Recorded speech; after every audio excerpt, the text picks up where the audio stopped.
Ngicela ukube ingelela abazalwane egameni leNkosi uJesu, abagcotshwa beNkosi endlini yeNkosi enkulu. Amen. Ngosuku lwanamhlanje mhla ka-6 uJanuwari 2026, ngicela ukuqhubeka ngokwesicelo sabazalwane ukuthi ngiqhubeke nale ndaba exoxa ngokuthi sixoxa kanjani emva kwe-first century, ngamanye amazwi post AD 70. Ngicela-ke ukuthi bazalwane lona upart 4A endabeni yethu esiqhubeka nayo, indaba ye-eschatology 4A. Ngixoxa kanjena-ke bazalwane, ngiyacela ukuthi sivule laphaya kuMatthew 5. UMatthew 5 uverse 19 okhuluma kanje. Uthi uMatthew 5 verse 19, ngakho-ke oweqa owodwa kule imiyalo emincinyane afundise abantu kanjalo, uyakuthiwa omncinyane embusweni wezulu. Kepha oyigcinayo ayifundise, lowo uyakuthiwa mkhulu embusweni wezulu. Amen. Ngifisa-ke bazalwane ukuxoxa indaba ethi ikhathi abazalwane abaphile kuzo zikhathi ezahlukahlukene. Isikhathi sokuqala kuthiwa in the days of your fathers, ngamanye amazwi ey'nsukwini zobaba benu, kusho Israel. That is during the time of the law, umthetho ababekelwe wona ukuba bawugcine, ngoba leya ndlu kwakuyindlu kaMoses. Kule ndlu-ke kwakuphilwa ngomthetho. Uma weqa umthetho wawukhandwa ngamatshe, ubulawe. Kube khona umthetho othi uma wenze lokhu okunje kuyofanele ukukhokhele lokho ngokuthi ufe. Omunye uthi umthetho kwahlulelwa ngawo uJesu, kuthiwa owenze lesi sono esingaka sokuhlambalaza kuyofanele lowo alenge emthini wehlazo. Umthetho wonke lowo ababephila phansi kwawo. That is in the beginning, protology. Sikhuluma lapho nge-beginning, protology, ukuthi in the beginning uNkulunkulu wabahlenga ngomthetho, noma behluleka ukuhlengeka ngomthetho, kodwa wayebeka umthetho kuyiwona azobasindisa ngawo umthetho. Uma-ke sesifika esikhathini sika Jesu, noJesu ufika uyawuncoma umthetho ukuthi ufundisiwe ngawo. umthetho. Ake sibheke nje ngithi uLuka 24. Ngithi uLuka 24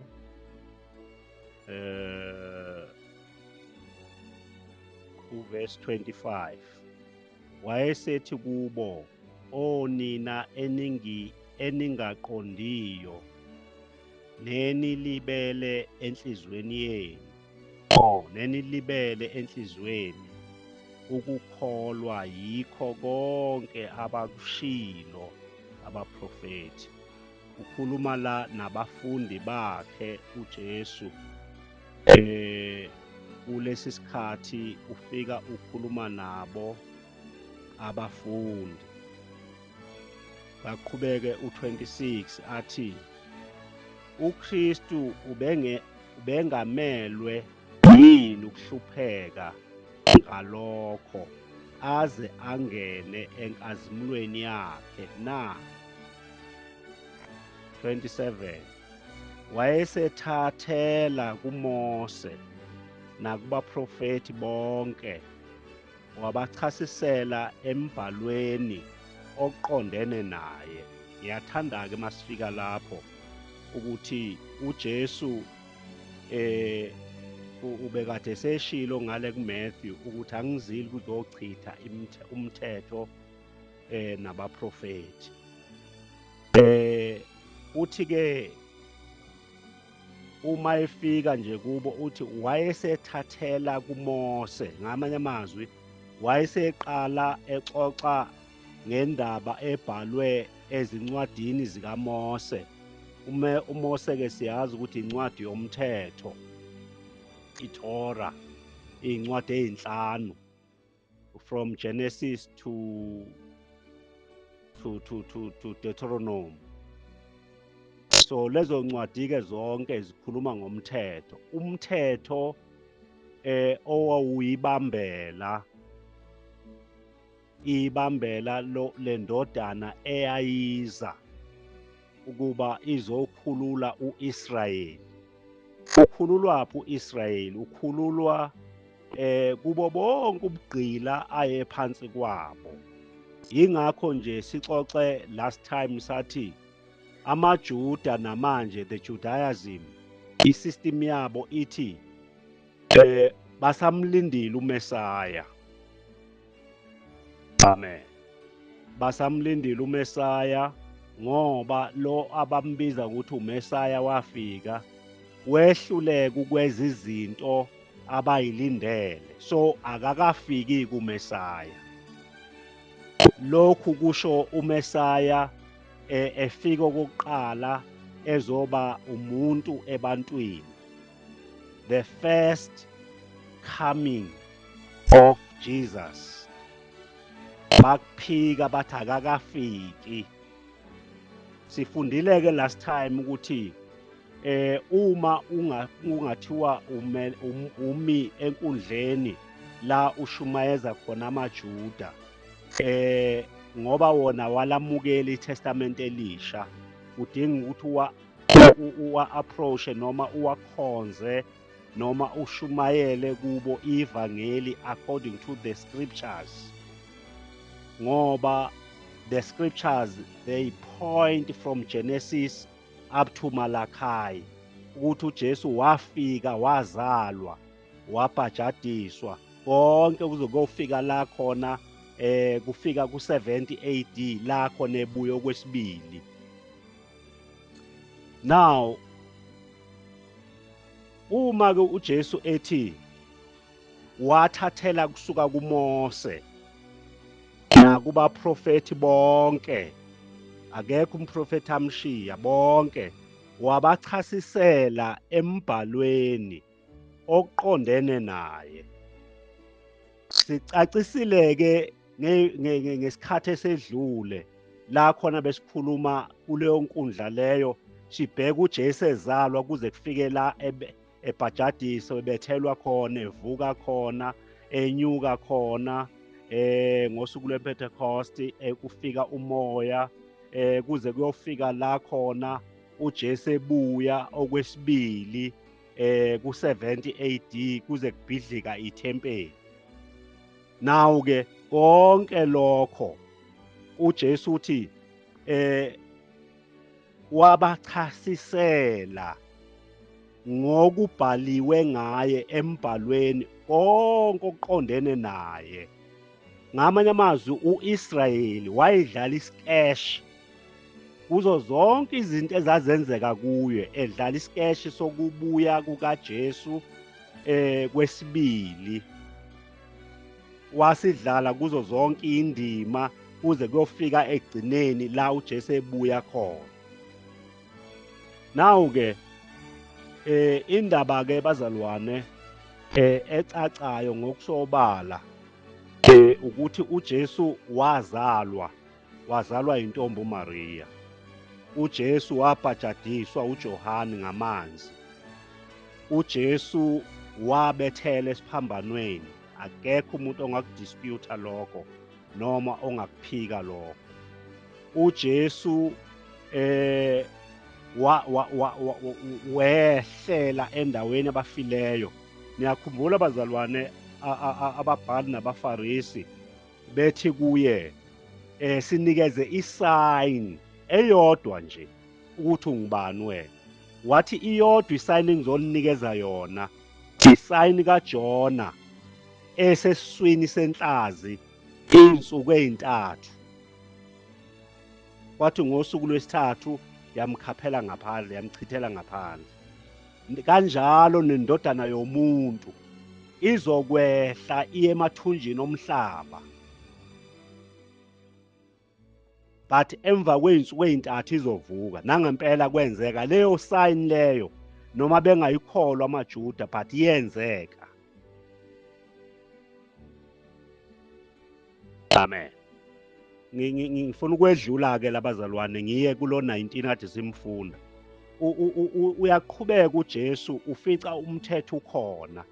Uthi angizili ukuzowuchitha, kodwa ngizowugcwalisa. Amen. So-ke uma ewugcwalisa umthetho,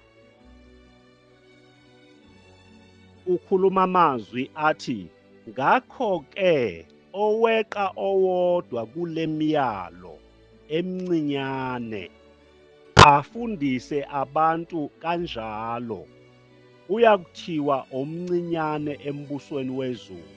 Kepha oyigcinayo ayifundise lowo uyakuthiwa mkhulu embusweni wezulu. Amen. Nawu-ke lokhu-ke kucacisa ukuthi uJesu uma efika ebazisa ukuthi uza kanjani, uze ukuzokwenzani. Umthetho nanku uyawazi, umthetho omi ngokukaMose. uMose siyazi bazalwane ukuthi ume endaweni kaJesu, urepresenta uJesu, kodwa yena umi ngomthetho. Zonke izinto uMose, the symbols ayitshengisayo ekhomba uJesu, wayikhombisa kodwa zazingaphelele ngoba zazikhomba the substance that is yet to come. Leyo substance eyayingakabonwa, ingakaziwa, kodwa seyikhombile uMoses ngokubhala laphaya kuGenesis 3 verse 15. Now asihambeke bazalwane siye la khona ngoba sixoxa indaba yokuthi kukhona the beginning of things. La khona obabamkhulu babo baba nesikhathi kwathiwa isikhathi sabo. Kwase kuthiwa sikhona isikhathi esizayo. Siyamuzwa uJakobe ubiza amadodana akhe, ukhuluma ngesikhathi ngo-phase 2. U-phase 1 sesedlula kuwo, singena ku-phase 2. uGenesis lo noma uGenesis 49 verse 1. uJakobe wabiza amadodana akhe wathi, buthanani nginitshele okuza kunehlela ezinsukwini ezizayo. Ngamanye amazwi kulezi insuku esikuzo thina wozani nginitshene ukuthi lezi ezizayo uphase 2 wezinsuku, the days that are coming, the days of the Lord, zinsuku lezi ezizayo ngalesi isikhathi sikaGenesis. Ayisezi manje kodwa kwakuzinsuku ezizayo. Uma ubheka izinsuku ezizayo eke sifunde ngeKing James. King James verse 1 uthi, and Jacob called unto his sons and said, gather yourselves together, that I may tell you that which shall befall you in the last days. Yini eyokunehlela ngezinsuku zokugcina, the last days, the end of the age, the last days. Yini eyokunehlela? Usigaba 2 ke lo. Usigaba 2 ke lo. Esikhuluma sithi uJesu mayifika ukhuluma ayongena le kusigaba 1 azochuma usigaba 2 ukuthi yini azoyenza, yini azoyigcwalisa. Uzogcwalisa umthetho. Uma egcwalisa umthetho akazi ukuqeda umthetho. Ningizwe kahle bazalwane. Akazi ukuqeda umthetho. Umthetho uzoma kuze kufike izinsuku zokugcina la uzoqedwa khona. Fanele sibuzeke umbuzo ukuthi zinini izinsuku zokugcina noma zazi nini izinsuku zokugcina la kuzophela khona umthetho. U19 usesitshene kahle ukuthi kufanele bawugcine umthetho. Uma umuntu engakwenzi lokho, engifunde ngeKing James le engikhuluma ngayo manje. Amen. Hallelujah. Uthi ke uKing James, whosoever therefore, ngifunda uMatthew 5 verse 19. Whosoever therefore shall break one of these least commandments and shall teach men so, he shall be called the least in the kingdom of heaven. So ngamanye amazwi bazalwane, uma lezi insuku ezizayo zokugcina okuthiwa ziyeza kuyokhona ukuyobehlela laba ngeinsuku zokugcina, batshenwe uyise uJakobe abathatha igama lokuba yisizwe kuye kwathiwa uIsrayeli. Uthi ke wozani la madoda nami nginitshene okuyonehlela ngezinsuku zokugcina. Yiziphi lezi insuku zokugcina? Izinsuku zokugcina sizoyibona ukuthi yiziphi. Izinsuku zokugcina uma sifanele siyibone kahle eke siye kumaGalati. Magalatiya 4 verse 4 uthi yena, kepha lapho sekufikile ukuphelela kwesikhathi uNkulunkulu wathuma indodana yakhe izelwe ngowesifazane, izelwe phansi komthetho. Asizweke ngesi-King James ukuthi thini. Uthi uKing James, when the fullness of time was come, God sent forth his son, made of a woman, made under the law. So ke zinsuku lezi zokugcina, when these times, the fullness of time has come, God sent forth his son. Wayithumela indodana yakhe ngaphi? Through owesifazane ngaphansi komthetho. Ingakho kuJesu ethi ochitha noma odelela noma ofundisa abantu ukungawugcini lo mthetho uyoba mncinyana embusweni, ngoba uzalelwe phansi komthetho. Kufanele bawugcine umthetho ngoba akezile ukuzowuchitha kodwa uzowugcwalisa. Ngesikhathi ugcwalisa umthetho kule phase le okuthiwa zikhathi zokugcina kwagcwaliswa umthetho. uJesu ufike kuleyo phase leyo yokugcwalisa umthetho. Iphase la khona ethi abawugcini umthetho ngoba babezowugcina kuze kufike la khona uqedwa nguye khona ngoba esewugcwalise wonke bese uqeda ehlulela enza yonke into. Ke ngifunde na iTPT. But when the time of fulfillment had come, God sent his son, born of a woman, born under the law. Umthetho wawuthi ingane uma izelwe yomfana iney'nsuku eziwu-8 kufanele ihambe iyosokwa ethempelini eJerusalem, ithempeli lokugcina elalakhiwe uHerodi, elakhiwa ngesikhathi sikaNehemiya, isikhathi sika-Ezra.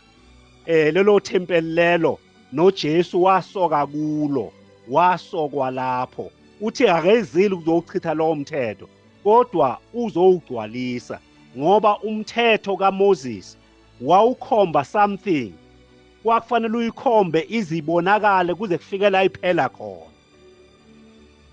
Amen. Asambeke bazalwane. Siyeke manje size la bazalwane la kuthi khona uma lesi sikhathi sesifikile sibizwa ukuthiwa zikhathi zokugcina. Lesi sikhathi uJesu azalwa ngaso from kuMatthew eze kufike la ebhajajiswa khona uJohane noma uJohn umbhaphatisi, Johannes umbhaphatisi. Konke lezo zikhathi zokugcina. Ikhathi zokugcina ke zazine period ukuthi ziyogcina kuphi. Asihambeke siyibone seyiphele lezi khathi zokugcina. Okay. Kulesi sikhathi ke abazalwane babezohlushwa. Isikhathi lesi okuthiwa zikhathi zokugcina engithi uphase 2 babezohlushwa. uJesu ke wakhuluma nabo wathi benze njani uma sebebona kwenzeka sekubonakala sekwenzeka lokhu. Incwadi kaMatthew cishe sesiyifunde kaningi nani bazalwane, enzela ukudlula kahle la ngokwezikhathi. Ithi Matthew 10 verse 23, and when they persecute you in one town, uma benhlupha kuleli dolobha, flee to the next, balekelani kwelinye. Truly I tell you, ngiyaniqinisile ngithi kini, you will not reach all the towns of Israel before the Son of Man comes. Uthi ke ngiqinisile ngithi kini, angeke niwaqede onke amadolobha kwa-Israyeli indodana yomuntu ingakabuyi. Nawu ke lokhu ke bazalwane kusinikeza umqondo ukuthi within the first century indodana yomuntu yayizobuya. Ngeke uthi uma ucabanga noma ubuka kahle urizina kahle uthi namanje basagijima kuma-cities akwa-Israyeli abakaqedi hence indodana yomuntu ingakabuyi. Nawu ke uma kunjalo nomthetho uthi uJesu awugcinwe azi kuze kufike la khona eqedile ngawe ugcwalise wonke. Shuthi lesi sikhathi lesi uJesu engakabuyi nomthetho usamile. Uma ke emqondweni yethu bazalwane sithi uJesu akakabuyi, then nomthetho okungukuthi amaJuda nawo kusafanele awugcine umthetho ngokuphelele, angabi kuKristu abezizwe bona babizele emthethweni abakwazi ukungena bagcina umthetho akusiwona owabo umthetho bona babizwe ngokukholwa okuthiwa ubaba uAbraham owakholwa kwathiwa kuye kubalela ukulunga kanjalo nathi ngokukholwa siyangena ngoAbraham singene kulokhu okwakumisiwe kuthiwa abezizwe bayongena ngakho.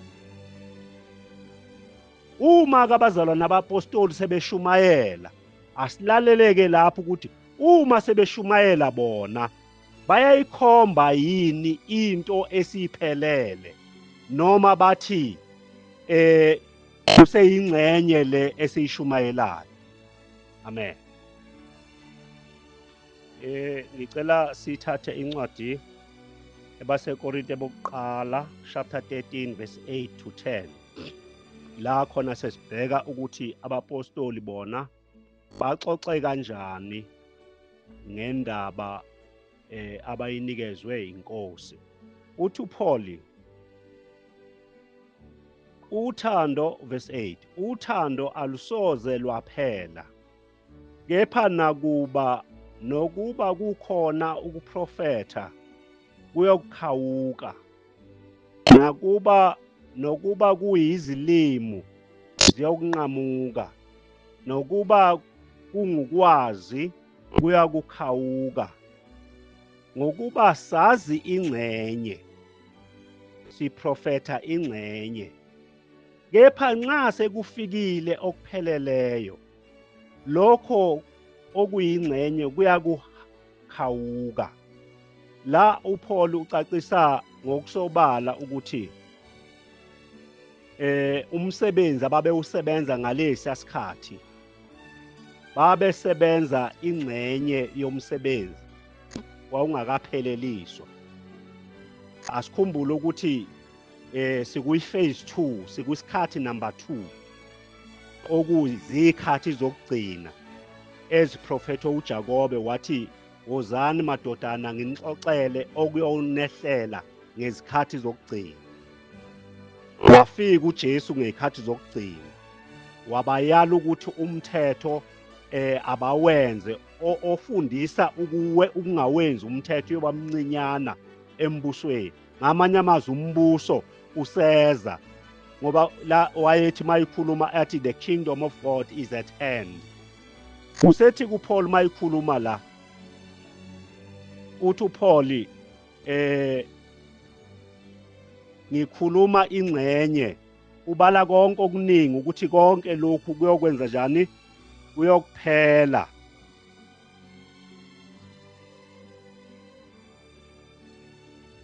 Ake ngibambe iKing James. Charity noma love never faileth, but whether there be prophecies they shall fade, whether there be tongues they shall cease, whether there be knowledge it shall vanish away. For we know in part. I like that one. We know in part. And we prophesy in part. But when that which is perfect is come, then that which is in part shall be done away with. Ingcenye esixoxayo njengamanje kuthiwa kuyoma ngayo ngoba ingcenye ngamanye amazwi into engaphelele. Ziningi izinto uMoses akhulume ngazo emthethweni nabaprofeti bakhulume abaprofeti nomthetho bakhuluma engcenyeni yokuqala bakhuluma indaba engaphelele okuthiwa ingcenye. Siyamuzwa ke noPaul uthi lokhu engikukhulumayo kuyingcenye yokuphelele, but when the perfect come konke lokho okungaphelele kuyokwedlula. Lesi sikhathi sezinto ezingaphelele isikhathi uJesu afika ngaso, isikhathi okuthiwa zikhathi zokugcina, isikhathi okuthiwa zikhathi zokugcina. Sonke leso sikhathi sasixoxa indaba engaphelele eyingxenye ezophelela mase kufika okuphelele, the substance. Kodwa ngesikhathi uJesu efa esiphambanweni waye-initiator ukuqeda ngezinto ezingaphelele.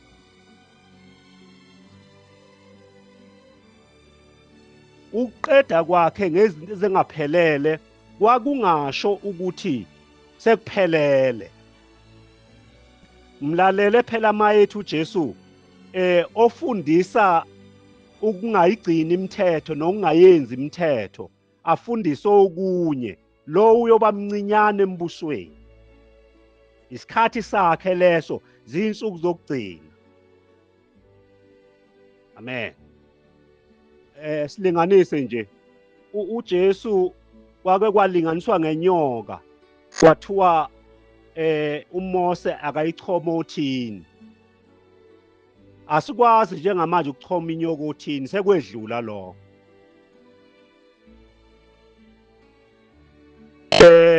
uJesu wehla emthini esefile, esewuthathe umzimba wakhe wawubeka phansi,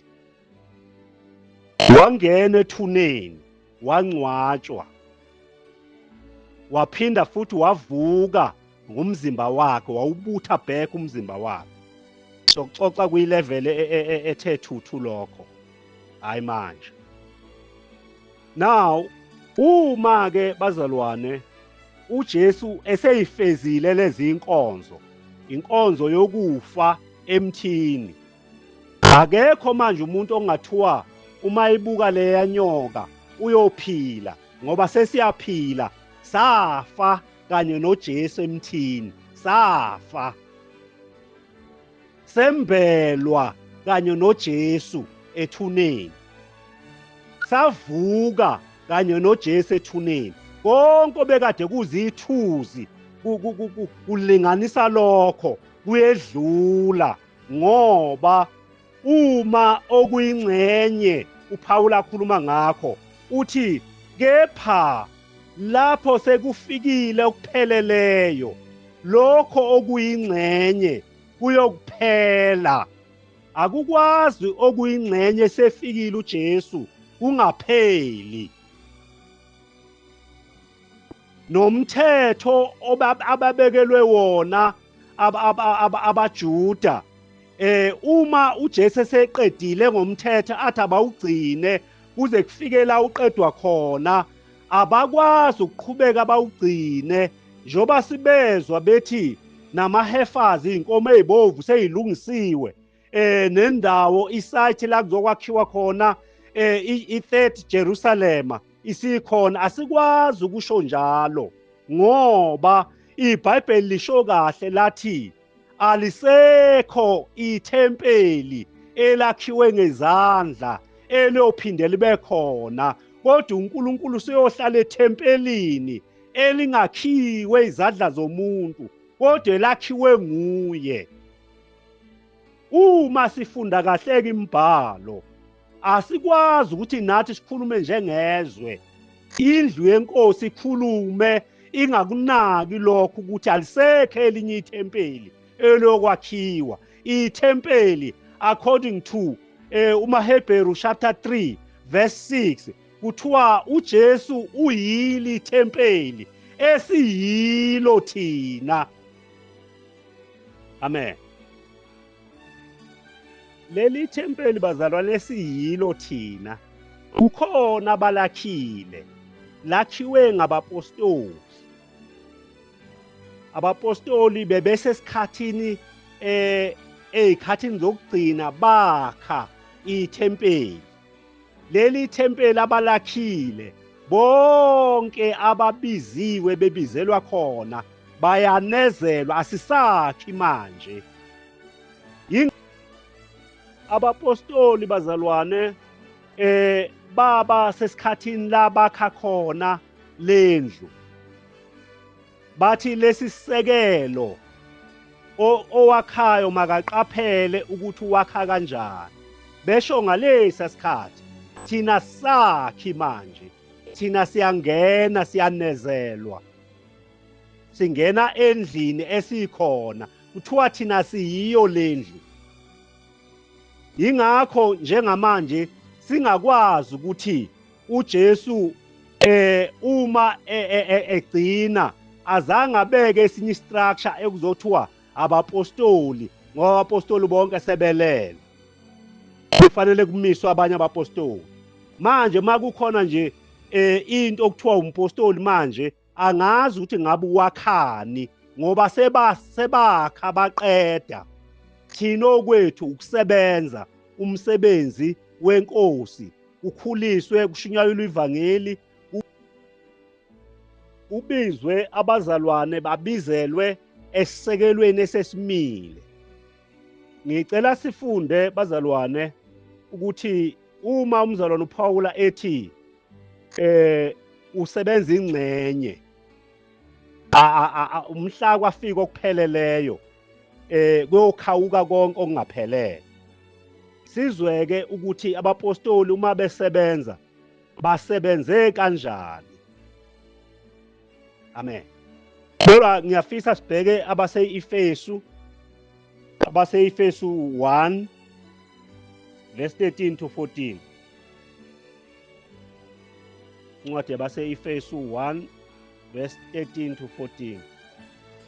Kuye nani esenizwile izwi leqiniso, ivangeli lokusindiswa kwenu, enakholwa nguye futhi, nani nabekwa uphawu olungumoya ongcwele wesithembiso,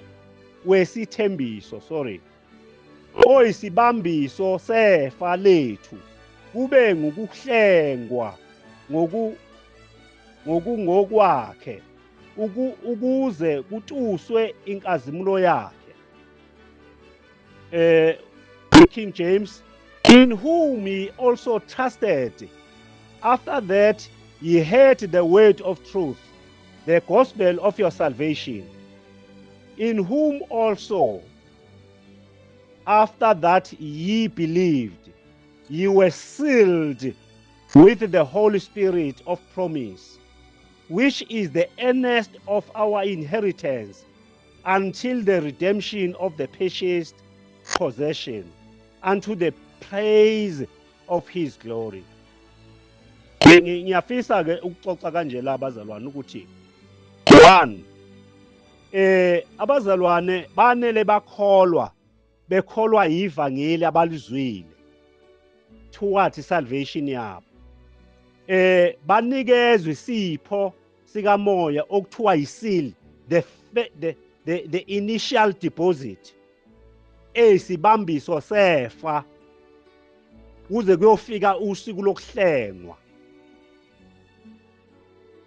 Ngalesi sikhathi esikuso asikwazi ukuthi namanje ibandla likasindiswa, sisasiliwe, sisanikezwe uphawu lokuthi laba bakholiwe. Sesedlula leso sikhathi. Amen. Angifuni ukuthi go deeper la, kodwa sesedlula leso sikhathi. So yabona uma ungena esitolo unikeza ufika esitolo uthi ngiyayicela lezi icathulo, kuthiwa keep deposit, isibambiso sokuthi lezi icathulo zibizwe ngegama lakho. So ke nabazalwane ke baba sealed ukuze bengoniwa lutho, ngoba babesaya kwi-great tribulation. Basilwa ukuze bengoniwa, bengasangeni bona ekwahlulelweni. Ingakho uJohn ekhulume kakhulu ngalokho, uJesu ethi nina senedlulile ekwahlulelweni nangena ekuphileni okuphakade ngenxa yokukholwa kwenu. Amen. Ngiyafisa ke ukuthi sikubambe kanjalo bazalwane ukuthi labazalwane baba sealed for the day of salvation. Asiyeke ku chapter 4 wayo lencwadi uverse 30. Chapter 4 verse 30. Abase-Efesu ifundeka kanje-ke bazalwane. Ningamdabukisi umoya ongcwele kaNkulunkulu enabekwa uphawu ngaye kuze kube lusuku lokuhlengwa. King James yona ithi, and grieve not the Holy Spirit of God, whereby ye are sealed unto the day of redemption. If we do not know the day of redemption, uma kungenzeka kuthiwa asilwazi usuku lwensindiso, then ke singakhuluma sithi silindele lo suku lolo nathi sise sealed. But hence we know ukuthi usuku lwensindiso yiluphi. Asikwazi ukukhuluma kanjalo. Mhlambe ke abangazi bengasho bona bethi cha alukakafiki usuku lwensindiso. iTPT yona ithi, the Holy Spirit of God has sealed you in Jesus Christ until you experience your full salvation. So never grieve the Spirit of God or take for granted His holy influence in your life. Usho njalo ne-TPT ikhuluma ngendaba yokuthi thina we are sealed in Jesus Christ. We are in Christ. We are sealed there until the day of salvation. When the day of salvation arrive or come, that is in their time, then they would realize the full salvation. Uma uIsrael ehlane ezungeze ehlane for 40 years, kwathi mhla engena eKhenani wangena ensindisweni, wangena ekuphumuleni. So le ndaba iyafana, idlalwe kuqala ukuze siyibone ngalapha eyayidlalwa khona, ukuthi thina mase sifika siyibone ukuthi nansi lento la yadlalwa khona. Thina bezizwe sifika isidlaliwe yaze yaqedwa. Uma singena la iqedwe khona. Omunye uzobuza ukuthi iqedwe phi? Iqedwe phi na? Ngicela sibambeke bazalwane incwadi eMaroma, Romans chapter 13 verse 11. Sixoxa le ndaba bazalwane ukuthi after abazalwane sebekholiwe bayinikela bakholwa egameni lenkosi uJesu, then they became believers, baba abakholwayo. Yini eyenzeka? Usitheke basilwa kwenziwa lento okuthiwa is an initial deposit, isibambiso sikamoya kuze kufike usuku lwensindiso. Kuzofika nini according to uPaul? Chapter 13 verse 11. Yenzani lokhu njengokuba nazi isikhathi ukuthi sekuyihora lokuba nivuke ebuthongweni, ngokuba manje insindiso isisondele kithi kunaleso sikhathi esaqala ukukholwa ngaso. Ngamanye amazwi, all along the brethren were not saved, but they were sealed. They were taken as if they are saved because they are sealed with the Holy Spirit. Now, nguye umoya owayebagcina ebagcinela usuku lwensindiso. So this Holy Spirit, our mastermind, our masterman, iyona ebagcinile, ibagcinela usuku lwensindiso. Asizwe uKing James. And that knowing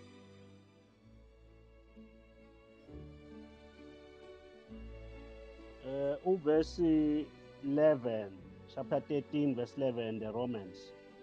And that knowing the time, that now it is high time to awake out of sleep.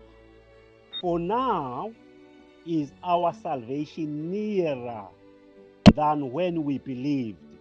Ngamanye amazwi abazalwane bakholwa, bashunyayezwa, basebeyasilwa. They receive the seal.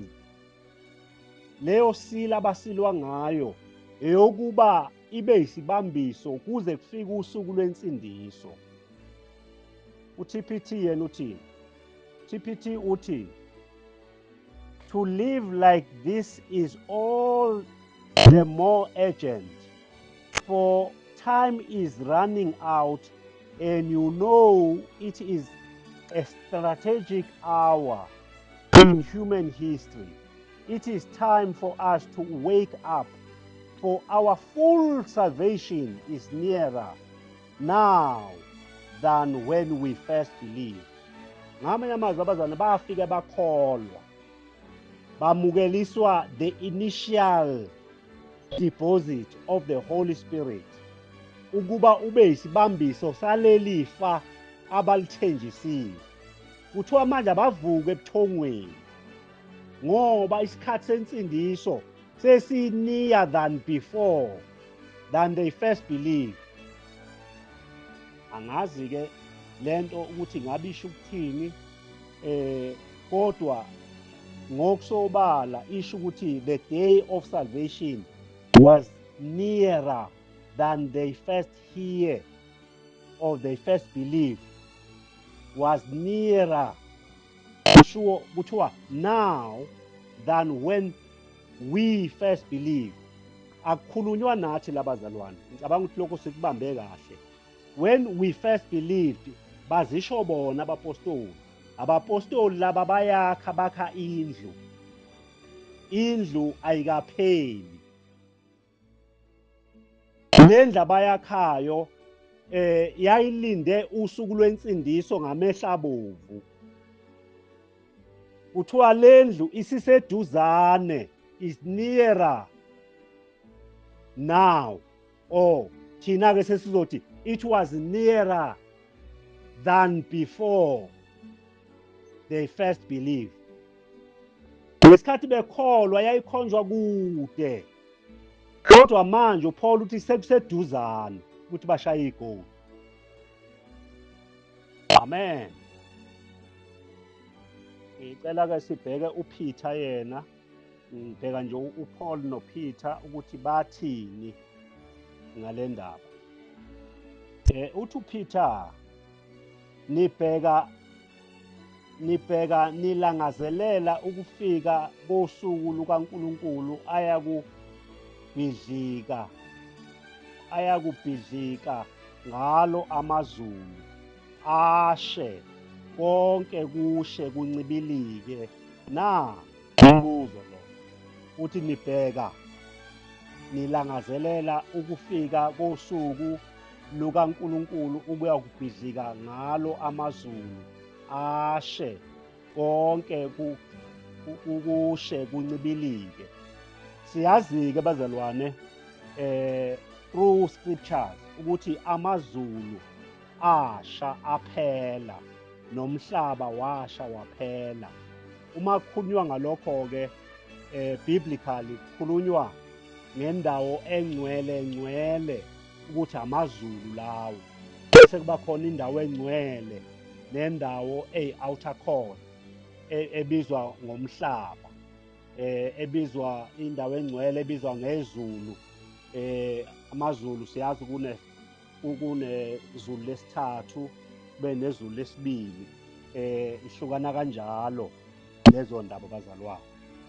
Lapha-ke uNkulunkulu wayehlile ephakathi kwabantu, kukhona umpristi omkhulu ongena endaweni engcwele ngcwele ukuba hlambulula noma ezocelela isizwe intethelelo, naye ayicelela intethelelo.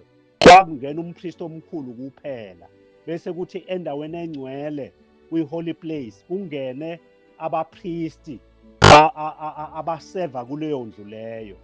Then yingakho uma uJesu elenga esiphambanweni, isihenqo sethempeli, the holy place, sadabuka from the top to the bottom. Kusukela ngalolo langa bangena bonke abantu abakwi-outer court, bangena baba ngabapristi. Yingakho kuthiwa thina manje sesiyiwuhlanga lobupristi. Amen. Then kodwa isihenqo sasendaweni engcwele ngcwele sona sasizojajwa ngosuku lokugcina, ngosuku lolu Peter akhuluma ngalo, la amazulu kunqonqa kusha konke nomhlaba. Kwakuzokwenzeka ngalelo hour. Hayi-ke siyoyixoxa-ke uma ukuthi leyo ayizwakali kahle bazalwane. Sibheka nje sigijima ngenxa yesikhathi. Amen. Sise-phase 2-ke bazalwane la. U-phase 2 wethu sesiyamqeda maduzane nje. uMatthew 24 verse 34 sesiyifunde kaningi le ndaba, ngiyayikhumbula. Uthi uJesu, ngiqinisile ngithi kini, lesi sizukulwane, isizukulwane-ke i-generation ethatha 40 years, uthi lesi sizukulwane asiyikudlula kungakenzeki konke lokhu. Siyazi ukuthi lesi sizukulwane sesedlula, i-first century seyedlula. Uthi uJesu asizokwedlula lesi sizukulwane kungenzekile konke lokhu. Yini eyayizokwenzeka? Verse 2.